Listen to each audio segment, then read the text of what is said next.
okay, if you were soliciting non-practicing people to chop your balls off, you kind of get what you pay for at that point. I mean, it just seems as though the kind of person who wants their nuts removed on a whim kind of deserves to have a guy who lives in a one bedroom and with a bunch of rubber bands and Nah, it's a fucking studio, bud. There's just a cot in the corner. That's it. It's real slummy. So that's fucking wild.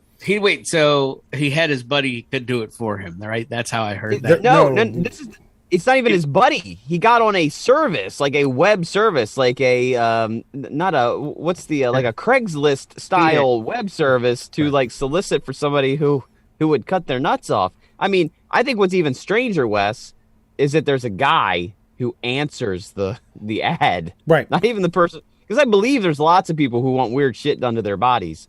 I think it's even stranger that there's somebody that's willing to do it for them. I was like, yeah, I'll take a look at that. I'll see what that's like.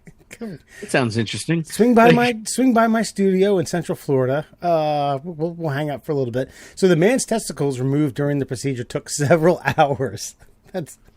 What? That's not how that works. That's not how that's supposed to work. I think it's fairly straightforward. Yeah. But you got to cauterize. I think that's the key. Right. You got to have fucking like iron. They were in a pink table atop a bedside stand when the detective showed up. Elsewhere in the room was a Nikon camera on a tripod that the gentleman used to record the castration. He planned to upload it to show his work. And this was seized.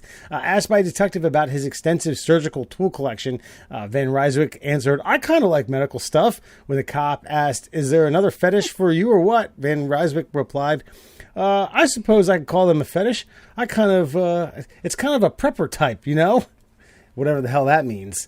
Oh, he's like a crazy. He's a crazy person. Yeah. Well, clearly, but he's a doomsday prepper. So they asked about his experience. He said he performed 2 others, and then also removed one of his own testicles back in 2012 without any painkillers.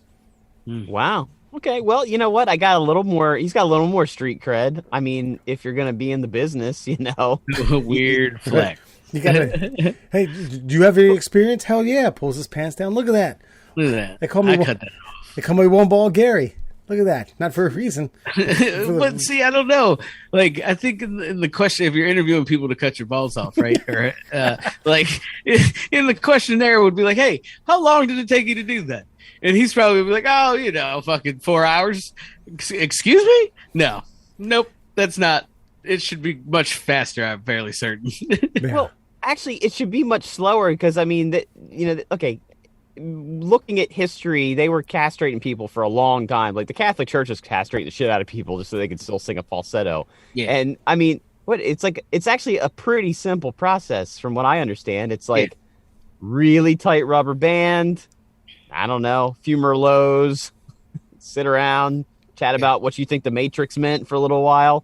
Hey, they're looking pretty blue. We ready to cut? Ready to finish the job? Yep. Fucking guillotine. Twist, little pop. We're done here, So maybe 4 hours, but I feel like he didn't use the proper 4-hour procedure. But as far as the cauterizing goes, Alan, a hot plate really only gets to a certain temperature. I don't know that it seals the wound. Can you imagine trying to hold a hot plate?